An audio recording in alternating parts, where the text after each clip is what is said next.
태양이 저기 있죠? 알데바란이라고 하는 별은 태양보다 저만큼 커요. 근데 First Generation 스타 밑에 보이십니까? 저게 별이었네요. 저게 별입니다. 인사 시간도 맞습니다. 여러분의 시간을 낭비해드릴 느리지만 쿨한 과학. 랩미팅입니다. 반갑습니다, 교수님들. 반갑습니다. 반갑습니다. 우주의 암흑기 그리고 우주의 새벽. 우주의 새벽. 빛들이 막 보이기 시작하는 그때를 우리가 새벽이라고 할 수 있는데, 이게 우리 은하에 존재하는 별의 모습입니다. 이렇게 작은 영역만 하더라도 별이 셀 수 없이 수천억 개의 별이 있는 은하가 우주 공간에는 또 수천억 개가 있습니다. 어허. 이게 우리가 살고 있는 은하의 모습입니다. 네. 예. 천문학에서는 대부분 멀리 있는 것들을 연구를 하잖아요. 그렇기에 천문학 자체가 상당히 원래는 어려운 거예요. 멀리 있는 것을 연구를 한다는 것 자체가. 엄청나게 밝은 천체라도 그렇게 멀면은 우리가 관측하기가 되게 어렵잖아요. 그렇기 때문에 사실 관측이라는 것 그 자체가 엄청나게 도전이에요. 이 천체의 빛이 우리한테 도달한다는 데는 수십억 년이 걸려요. 이렇게 멀리 계속 더 깊은 곳을, 이 별이 엄청나게 많잖아요. 네. 더 깊이 더 안쪽을 보다 보면은 우리는 그 천체의 수십억 년 전의 모습을 볼 수가 있는 거예요. 야. 그러니까 저 천체의 현재 모습은 우리가 볼 수가 없어. 그렇죠. 그 대신 수십억 년 전의 모습을 보는 거예요. 오. 저렇게 확대되면서 또 별들이 저렇게 많아지지 않습니까? 네. 들어가요. 네, 예. 은하들이에요, 이제는. 오. 저렇게 많은 은하들도 볼 수가 있는데 네. 이제 우리가 수십억 년 전의 모습을 보고 있는 거죠. 네. 따라서 멀리 있는 천체를 관측할수록 우리는 시간을 거슬러 올라가서 과거의 모습을 확인할 수가 있는 거예요. 이게 우리가 바로 딥필드를 관측을 하는 이유죠. 이론적으로 우리가 우주 배경 복사를 볼 수가 있잖아요. 우주 최초의 그러면은 별과 은하가 형성되는 것을 관측할 수가 있다는 얘기예요. 그런데 최초의 별과 은하가 생성되기 이전에는 어땠을까요? 바로 암흑입니다. 지금 맨 오른쪽으로 갈수록 지금 현재의 모습인데, 최초의 원자가 생성되고 최초의 별이 약 빅뱅 이후 1억 년 내외에서 형성이 되었다고 알려져 있는데, 사실 그 1억 년 사이에는 빛이 없었던 거예요. 우리는 이러한 어둠의 순간을 영어로는 코스믹 다크 에이지, 우리말로는 우주의 암흑기라고 불러요. 근데 우주를 관측을 하는 게 기본적으로 저 빛을 관측을 하는 거잖아요. 그쵸. 네. 이 빛이 없는 우주의 암흑기는 정말 지옥처럼 관측하기 힘들어요. 그렇기 때문에 우주론에서도 이 다크에이지 같은 경우에는 연구를 하는 분들은 많이 계신데 아직 많은 연구가 진행이 되지 않은 분야입니다. 그럼 우리가 이 최초의 별이 생성되기 이전의 시간에 대해서 알고 있는 건 도대체 무엇이냐? 빅뱅이 일어나고 그 짧은 순간은 얼마 전에 궤도님께서 설명을 해주셨죠. 예. 엄청나게 뜨겁고 맞아요. 모든 물질들이 예. 다 수프처럼 섞여 있는. 수프는 약간 이제 너무 서양식 비유라서 콩물, 콩물로. 콩국수, 건더기로 표현을 많이 했죠. 그렇죠. 그렇죠. 냉면 육수는 그 안을 볼 수가 있는데 그렇죠. 콩국수는 국수가 숨어 있다. 잘 끓인 콩물. 그 상태에서 처음으로, 영어로는 리컴비네이션이라고 하는데 이게 네. 왜 리컴비네이션인지 모르겠어요. 처음으로 합쳐지는 거거든요. 원자 핵과 전자가 합쳐지면서 플라즈마가 아닌 순간이 딱 만들어집니다. 원소가 생기는 거죠. 우주 최초의 원소가 한 빅뱅 이후 38만 년 후에 생기면서 그 안에 갇혀있던 빛 에너지들이 쫙 빠져나가죠. 그게 바로 우리가 설명하는 우주 배경 복사입니다. 가운데 왼쪽에 약간 컬러풀하게 되어 있는 곳 있죠. CMB라고 되어 있는데 예. 네. 거기가 바로 우주 배경 복사입니다. 이때 빛들이 쫙 빠져나가요. 그 다음에는 우주 공간에 빛을 내는 광원이 존재를 하지 않아요. 어둠의 시기인데다가 예. 아까 콩물처럼 뭉쳐져 있던 것들이 이제 건더기가 생기면서 원소들이 형성이 되는 거죠. 중성수소들이 막 생겨나기 시작합니다. 우주는 그때 당시만 하더라도 중성수소가 거의 가득했었어요. 중성수소가 가득하다는 거는 또 원자들이 가득하다 보니까 비눗물처럼 되어 있어서 그 비눗물도 안의 모습을 볼 수가 없는 거죠. 네. 그래서 그 안에서 최초의 별이 태어났다고 할지라도 그 어둠의 순간을 벗어날 수가 없는 거예요. 이 과정을 우리가 재결합 과정이라고 하는데 네. 처음 결합된 거잖아요. 저는 왜 재결합이라고 부르는지 모르겠어요. 초혼인데 재혼이라 그러는 거예요. 약간 그런 느낌이야. 이 재결합 과정 이전에는 콩물, 아까 우리가 얘기를 예. 했죠. 우주는 수소와 헬륨 핵 그리고 전자가 따로 섞여 있었죠. 이런 상태를 우리가 플라즈마라고 얘기를 해요. 이온화되어 있었다고. 그러다가 계속 우주가 팽창을 하면서 네. 원자 핵이 전자와 결합을 하게 될 수 있는 온도까지 내려갑니다. 그래서 이 순간에 저 코스믹 마이크로웨이브 백그라운드가 나온 순간에 우리 우주가 처음으로 투명해진 거예요. 어허. 그리고 나서 우리가 이런 모습을 볼 수가 있었던 거죠. 잘 찍었죠. 네, 처음 빛이 자유롭게 빠져나가게 된 그 순간을 우리가 우주 배경 복사라고 알고 있는 거죠. 인류가 볼 수 있는 가장 오래된 빛의 흔적입니다. 그렇습니다. 이후에 새로운 빛이 만들어지는 데까지는 엄청나게 오랜 시간이 걸리게 되죠. 이렇게 우주의 암흑기가 시작이 된 이유에는 크게 두 가지 이유가 있거든요. 네. 아까도 말씀을 드렸지만 첫 번째는 빛을 내는 근원이 없었어요, 우주에. 네. 별이 형성되기 전이었기 때문에. 네. 그리고 두 번째는 우리가 리컨비네이션이 되면서 예. 재결합이 되면서 중성수소와 이 헬륨 원자 이 모든 것들이 비눗물과 같은 뿌연 상태를 이루고 있었기 때문에 그 안에 빛이 만들어졌다 하더라도 이 중성수소에 갇혀가지고 빠져나올 수가 없었던 거죠. 이런 수소 분자 속에서 첫 번째 별이 탄생을 하게 됩니다. 이 첫 번째 별빛이 우주 배경 복사 이후에 우주에 다시 나타난 빛이거든요. 네. 예. 그리고 이 별이 주위의 수소나 헬륨 원자를 뜨겁게 다시 이온화시키기 시작해요. 이 시기가 바로 제2온화 시기예요. 이런 수소 분자 속에서 첫 번째 별이 오른쪽에 이제 처음으로 탄생을 하게 됩니다. 네. 이 별의 빛이 우주 배경 복사 이후에 처음으로 나타난 빛이라고 말씀을 드렸죠. 이 별이 네. 빅뱅 이후 약 1억 5천만 년 이후에 나타난 것으로 알려지는데 현재는 제임스 웹 우주망원경이 관측을 하면서 초기 은하들도 되게 빨리 형성된 게 보이니까 지금은 조금 더 일찍 형성이 되지 않았을까 그렇게 추정은 하고 있어요. 조금 보정이 되고 있는 겁니다. 제임스 웹 덕분에. 네, 근데 이 분자 그룹 속 아주 작은 밀도의 차이가 중력이 이제 붕괴가 되면서 별이 만들어지기 시작을 하는데 이때 만들어진 최초의 별 정말 순수하게 수소하고 헬륨으로만 이루어진 거예요. 수소로만 이루어졌다고 해도 과언이 아니에요. 깔끔해. 천문학자들이 금속이라고 부르는 이유가 있거든요. 금속이라고 부르는 거는 수소하고 헬륨은 이외에는 다 금속이야. 그렇죠. 리튬부터는 검색을 보죠. 일반적인 주기율표는 왼쪽이거든요. 천문학자들이 쓰는 주기율표는 오른쪽이에요. 구분하지 않아. 예. 다 외웠죠? 다 외웠어. 네, 벌써. 다 외웠어요. 수소, 헬륨, 메탈 끝. 저기에 X 플러스 Y 플러스 Z는 1이다. 네. 이게 뭐냐 하면은 X는 단순하게 수소, Y는 헬륨, Z는 금속. 이거를 다 합치면 100%다. 태양과 같은 별은 네. 우주의 나이 138억 년에 비하면은 엄청나게 최근에 생긴 별이에요. 이렇게 최근에 생긴 별은 우리가 population 1, 1종족 별이라고 불러요. 여기에는 금속이 2에서 3% 들어있어요. 얼마 안 돼. 얼마 안 되지만 엄청나게 중요하다. 근데 그거보다 조금 더 오래된 별들, 한 80억 년 이상 되는 별들은 이종족 별이라고 그쵸, 하는데 그쵸. 네. 금속 성분이 0.1% 또는 그 이하. 그쵸. 이 파퓰레이션 2 스타들은 일반적으로 우리 은하의 가장 오래된 별들이 주로 파퓰레이션 2 스타거든요. 저렇게 구상성단을 제가 가지고 왔는데 이러한 별들은 우리 은하의 중심부 또는 외곽 쪽에 헤일로라고 하는 그 바깥쪽 지역에 저런 구상성단 내에서 주로 잘 분포를 하고 있습니다. 그리고 파퓰레이션 2 스타까지는 우리가 볼 수가 있어. 네. 문제는 뭐냐면은 파퓰레이션 3 스타. 그러니까 최초의 별. 별이라는 게 처음 생겨났을 때 그때의 별. 금속 성분이 하나도 들어있지 않은 그러니까. 별. 이 우주 최초의 원시 은하들을 이루는 근간이 된 별들이고 우리가 그러면 이걸 관측에 성공을 했나? 사실은 성공을 했다 안 했다라고 말할 수가 없어요.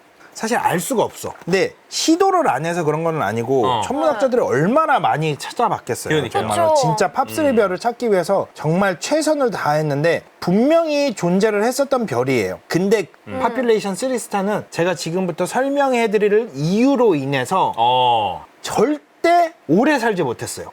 지금 단 하나의 파퓰레이션 3 스타도 존재할 수가 없고 존재하고 있지 않습니다. 전부 죽었어요. 왜냐면은 이런 작은 적색 외성들, 작은 별이어서 수명이 현재 우주의 나이보다도 길어요. 이 태우는 속도도 있고 그다음에 별을 구성하고 있는 질량도 있잖아요. 네. 이것들을 계산을 해보면은 수명을 단순하게 계산을 할 수가 있는데 이 수명이 한 1조 년 정도 돼요. 그러니까 그 어떤 적색 외성도 네. 죽은 적색 외성이 없어요. 심지어 아까보다 태양보다 조금 작은 K타입 별 같은 경우에도 현재 우주의 나이보다 수명이 길거든요. 반면 크기가 커질수록 수명이 짧아지는데 네. 그 이유는 제가 조금 이따가 설명을 해드리도록 할게요. 이렇게 조금씩 커지는 별 같은 경우에는 우주 초기에 만들어졌고 우리 태양의 질량보다 더 큰 별은 거의 그 수명을 다 했거나 아니면은 그 수명이 매우 짧아요. 우주 초기에 생겼던 별은 엄청나게 거대하고 질량이 컸을 것으로 생각이 되고 있거든요. 네. 그렇기 때문에 지금 존재하지도 관측할 수도 없는 것으로 알려져 있습니다. 태양이 저기 있죠? 알데바란이라고 하는 별은 태양보다 저만큼 커요. 근데 First Generation Star 밑에 보이십니까? 저게 저게 별이었네요. 별입니다. 이게 현재 존재하는 별의 크기 차이라고 보시면 돼요. 우리 은하 내에 있는 별이거든요. 네. 예. 우리 은하엔 적색 외성도 있고 트래피스트 1처럼 저렇게 노란색의 우리 태양과 같은 별이 있고 네. 그다음에 시리우스 같은 저렇게 청색 계열의 별이 있고 네. R136A1이라고 하는 현재 관측된 별 중에 가장 큰 별이에요. 이게 어디에 위치하냐면은 타란툴라스. 저 별들 모여 있는 거 가운데 보이십니까? 저 가장 중심부에 있어요. 아하. 기본적으로 별이 엄청나게 크면 그 안에 핵융합 재료가 많고 훨씬 더 밝게 타고 수명은 더 짧아져요. 그래서 왜 별이 더 크면은 이렇게 되는지에 대해서 궁금해 하시는 분들이 상당히 많아요. 별의 중심부에는 저렇게 코어가 있어요. 별의 중심부의 코어는 엄청나게 별의 무게와 중력으로 높은 압력을 받고 있습니다. 그렇기 때문에 핵융합이 일어나는 곳이기도 하죠. 당연히 질량이 늘어나면은 압력이 더 커지겠죠. 이상기체 방정식이라는 게 있습니다. PV는 nRT. 압력이 높아지면은 내부의 온도도 증가를 할 수밖에 없습니다. 네. 매우 무거운 별의 중심부 같은 경우에는 1억 도 이상도 가거든요. 아이고. 그런데 문제는 뭐냐면 이 핵융합이 일어나는 속도가 온도에 되게 민감하게 반응해요. 따라서 온도가 높으면 높을수록 핵융합이 일어나는 속도가 거의 기하급수적으로 늘어나요. 그리고 핵융합의 결과가 밝기와 온도로 나타나는 거죠. 태양 질량이 한 10배 정도 되는 별은 태양보다 10,000배 정도 밝거든요. 네. 질량이 10배 정도 되는데 밝기가 10,000배 정도 밝아진다? 다시 말해서 10배의 질량을 넣었는데 태우는 속도가 거의 10,000배가 되는 거죠. 어허. 오. 그래서 우리 태양이 한 100억 년 정도 산다고 수명을 그 정도로 보고 그렇죠. 있죠. 예. 그렇게 가정을 하면 질량 10배 별 같은 경우에는 1000만 년밖에 못 산다는 거예요. 우주 최초의 별은 최소 질량이 태양 질량이 200배, 평균 1000배 이상 됐을 것으로 추측이 돼요. 그러면 수명이 엄청나게 짧았다는 거죠. 우주가 아주 초기일 때 이미 초신성 폭발로 그 수명을 다했을 것으로 추정이 되는데 그럼 여기서 드는 기본적인 질문이 있지 않겠습니까? 왜 첫 번째 세대의 별은 무조건 커야만 했나? 정답을 말하면은 클 수밖에 없었어요. 먼저 아까 우리가 얘기를 했던 금속성이라는 거에 대해서 조금 이야기를 해야 될 것 같아요. 예. 네. 별은 대부분 매우 거대한 수소 분자 구름 속에서 태어납니다. 이렇게 그중 질량이 무거운 부분에서 먼저 뭉쳐지면서 중력 붕괴가 나타나고 생겨나는데 이렇게 중력 붕괴가 일어나기 위해서는 구름이 가지고 있는 내부 에너지를 극복해야 돼요. 네. 열 에너지를 이기고 중력이 더 세야 물질들이 뭉쳐지기 시작하는 거예요. 그렇죠. 네. 구름이 갖고 있는 내부 에너지가 더 밀어낸다면은 중력 붕괴가 일어나질 않아요. 근데 이 구름은 뭘로만 이루어져 있다고 말씀드렸죠? 순수한. 수소하고 헬륨으로만 그렇죠. 이루어져 있습니다. 금속 성분이 아예 없어요. 왜냐하면 최초의 별이 태어나기 전이기 때문에. 금속은 어디서 만들어지냐면은 별의 내부에서 만들어집니다. 그렇죠. 그리고 초신성이 폭발을 하면서 그 안에 만들어진 금속들이 다 우주 공간으로 퍼져나가는 거죠. 네. 분자 구름 속의 온도가 어떻게 낮아지냐면은 전자가 에너지를 흡수를 해요. 에너지를 흡수를 하면 그 다음 단계로 올라가고 그 다음 단계에서 다시 내려오면서 빛을 방출을 하면서 에너지를 잃죠. 이런 식으로 조금씩 식어간단 말이에요. 네. 예. 그런데 수소로만 이루어져 있다. 이렇게 되면 저 전자가 하나예요. 식혀줄 수 있는 에너지원이 엄청나게 작아. 금속은 전자가 많아요. 금속이 조금만 포함이 된다고 하면은 이 쿨링이 엄청나게 일어나요. 근데 최초의 분자구름은 이 온도를 내려줄 금속이 없었다. 금속이 아예 존재를 안 했던 예. 거예요. 네. 이 분자구름이 애초에 갖고 있던 열 에너지를 극복하기 위해서는 더 큰 중력이 필요했던 거지. 그렇죠. 이거를 이길 수 있는. 그렇기 때문에 엄청나게 큰 별이 생길 수밖에 없었던 거죠. 그래서 요즘에는 이런 금속 성분이 많기 때문에 열 에너지를 빠르게 방출을 할 수가 있죠. 예. 네. 그래서 밀도가 증가함에 따라 축적되는 열도 금속 성분이 다 해결을 해요. 그래서 별의 금속성이라고 부르는 메탈리시티가 엄청나게 중요한 거예요. 이 금속성만으로도 별이 언제 형성이 됐는지를 우리가 확인할 수가 있습니다. 그렇죠. 그래서 우리가 메탈 푸어 스타다 이런 것들을 관측을 하는 이유가 여기에 있습니다. 그렇죠.